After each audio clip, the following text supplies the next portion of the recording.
Vitamin A is in carrots, but does it get you shredded? In this video expose, we will find out.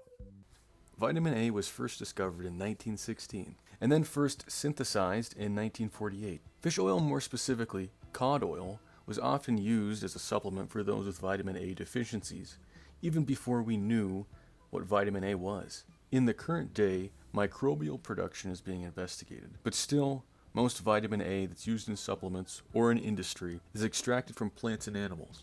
For as long as most of us have been alive, we can recall vitamin A being touted as an essential for eye health and proper night vision. It's one of the essential vitamins needed for health. In regions where there's endemic deficiencies of vitamin A, there are negative health outcomes. One of the ways that this is mitigated is by GMOs.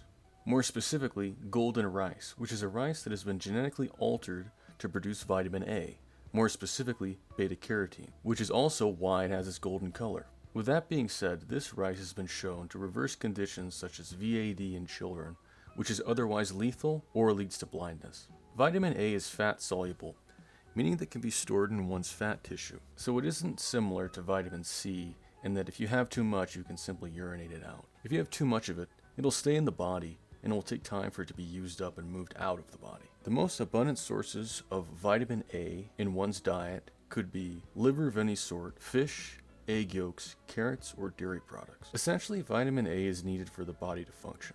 Most of the viewers of this video will need around 900 micrograms of vitamin A a day in order to be non-deficient. There is also the caveat of beta-carotene versus retinol. Retinol is the preformed version of vitamin A, which doesn't need to be converted. This is what is present in animal tissue and other animal products.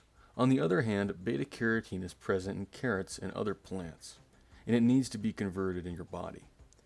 You will also need sufficient levels of zinc in order to convert beta-carotene, in addition to proper enzymes.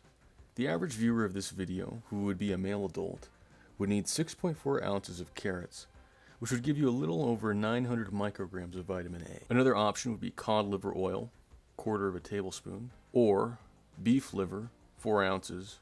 Two more options would be tuna, in which case you would need 4 ounces to meet your daily requirements for vitamin A, or beef liver, which in that case you would need 0.5 ounces to meet your needs for vitamin A in a day. Low levels of vitamin A will not benefit any individuals unless they have acute toxicity. One of the key signs of a vitamin A deficiency is the loss of night vision. Vitamin A is even more important in fetal development and for children, so keeping intake at sufficient levels is even more important for health at this stage. Chronically low levels of vitamin A can lead to vision loss or even death.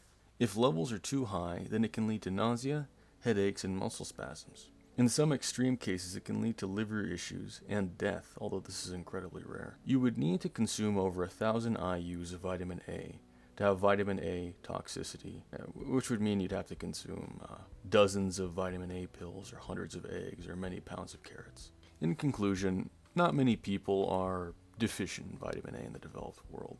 In fact, less than 1% of Americans are. In conclusion, if you are living in the developed world, chances are very low that you are clinically deficient in vitamin A, with less than 1% of Americans being deficient.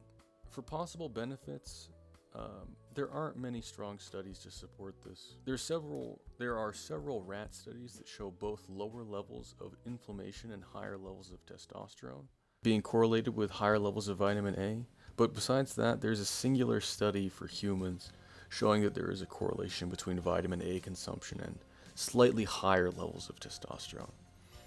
None of these are a smoking gun that would suggest you need really high levels of vitamin A. My non-professional opinion is that you may want to occasionally consume foods with retinol or preformed vitamin A or even beta-carotene to ensure you're getting sufficient vitamin A. This may indirectly improve your gym performance by improving your overall health, but it likely won't lead to a massive increase in your quantity of skeletal muscles. Like and subscribe.